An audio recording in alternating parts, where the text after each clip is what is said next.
Kozhikode medical കോളേജിൻ്റെ union ഭരണം 23 വർഷത്തിന് ശേഷം SFI പിടിച്ചിരിക്കുകയാണ്.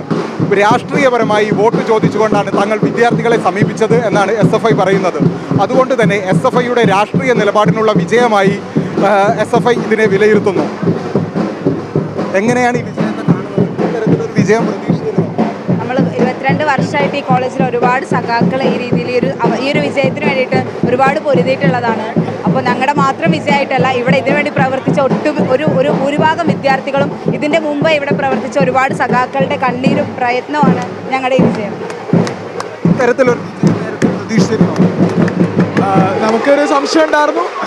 പിന്നെ നമ്മൾ ഇത്തവണ കേസ് കൂടി യൂണിറ്റിട്ട് പിന്നെ നമ്മൾ കുറേ വർഷങ്ങളായിട്ടുള്ള പതിയെ നേരത്തെ പറഞ്ഞ പോലെ തന്നെ കഴിഞ്ഞ 23 വർഷത്തെ ഒരു ചരിത്രം പതിയെ എഴുതി നീങ്ങുന്നത് കാണുമ്പോൾ എന്തായാലും ഒരു പ്രതീക്ഷ ഉണ്ടായിരുന്നു.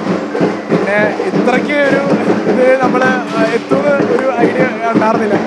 ഇത്തരത്തിലൊരു തിരിച്ചൊരു വരവെന്ന് പറഞ്ഞാൽ കോഴിക്കോട് മെഡിക്കൽ കോളേജിനെ സംബന്ധിച്ചിടത്തോളം ഒരു അരാഷ്ട്രീയമായ ഒരു കാലാവസ്ഥയായിരുന്നു ഇവിടെ ഉണ്ടായിരുന്നത്. അതായത് നമുക്ക് രാഷ്ട്രീയമൊന്നും വേണ്ട, നമുക്കൊക്കെ സ്വന്തം കാര്യം മാത്രം നോക്കിയാൽ മതി എന്ന് പറയുന്നത്. പക്ഷെ നമ്മളെല്ലാവരും ഇതിന് ശേഷം ഡോക്ടേഴ്സായി പുറത്തിറങ്ങേണ്ട ആൾക്കാരാണ്. അങ്ങനെ നമുക്ക് എങ്ങനെ വേറൊരാളുടെ സങ്കടം മനസ്സിലാക്കാതെ നമുക്ക് എങ്ങനെയാണ് രാഷ്ട്രീയമായി ജീവിക്കാൻ പറ്റുക? അപ്പോൾ ഇവിടുത്തെ വിദ്യാർത്ഥികൾ തന്നെ രാഷ്ട്രീയപരമായിട്ടാണ് തിരഞ്ഞെടുത്തത്. വിദ്യാർത്ഥികളാണ് രാഷ്ട്രീയമായത്. ആ വിദ്യാർത്ഥികൾക്ക് മനസ്സറിഞ്ഞുകൊണ്ട് ഏറ്റവും വലിയ നന്ദി പറഞ്ഞത്. നമ്മൾ ഇലക്ഷന് മത്സരിക്കുമ്പോൾ തന്നെ ഇവിടെ നമ്മളോട് ജയിക്കണേ എന്ന് പറഞ്ഞ ലോട്ടറി തൊഴിലാളികൾ, ICHലെ ജീവനക്കാർ, അങ്ങനെ ഇവിടുത്തെ സകല മനുഷ്യർ, ഇവിടുത്തെ എല്ലാ വിദ്യാർത്ഥികൾ, ഇത് അവരുടെ വിജയമാണ്. SFI ഇത്ര വലിയൊരു വിജയം പ്രതീക്ഷിച്ചിരുന്നോ? കാലമായിട്ട് പരാജയമാണ് ഉണ്ടാകുന്നത്. ഇത്ര വലിയൊരു വിജയം കഴിഞ്ഞ 23 വർഷമായിട്ട് നമ്മൾ പരാജയപ്പെട്ടുകൊണ്ടിരിക്കുകയാണ്. അപ്പോൾ നമ്മൾ ചെറിയ രീതിയിൽ നമ്മൾ പണ്ട് 500-600 വോട്ട് ഭൂരിപക്ഷത്തിനാണ് തോറ്റുകൊണ്ടിരുന്നത്.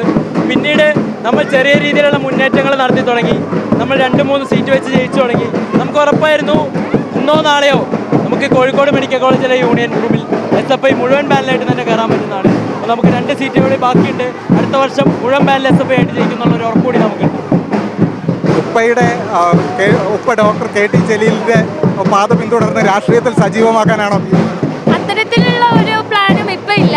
ഇപ്പോൾ USC PG എന്നുള്ള നിലയിൽ ഭംഗിയായിട്ട് പ്രവർത്തിക്കുക എന്നുള്ളതാണ് ലക്ഷ്യം. വിദ്യാർത്ഥികളുടെ അവകാശങ്ങളുടെ പോരാട്ടങ്ങളിൽ SFI ഉണ്ടാവും. SFI പറഞ്ഞുകൊണ്ടിരിക്കുന്നത് തീർത്തും രാഷ്ട്രീയപരമായിട്ടാണ് ഇക്കുറി തെരഞ്ഞെടുപ്പിനെ നേരിട്ടത്. അതുകൊണ്ട് തന്നെ SFIയുടെ രാഷ്ട്രീയ നിലപാടിനുള്ള വിജയമായിട്ടാണ് ഇതിനെ വിലയിരുത്തുന്നത്.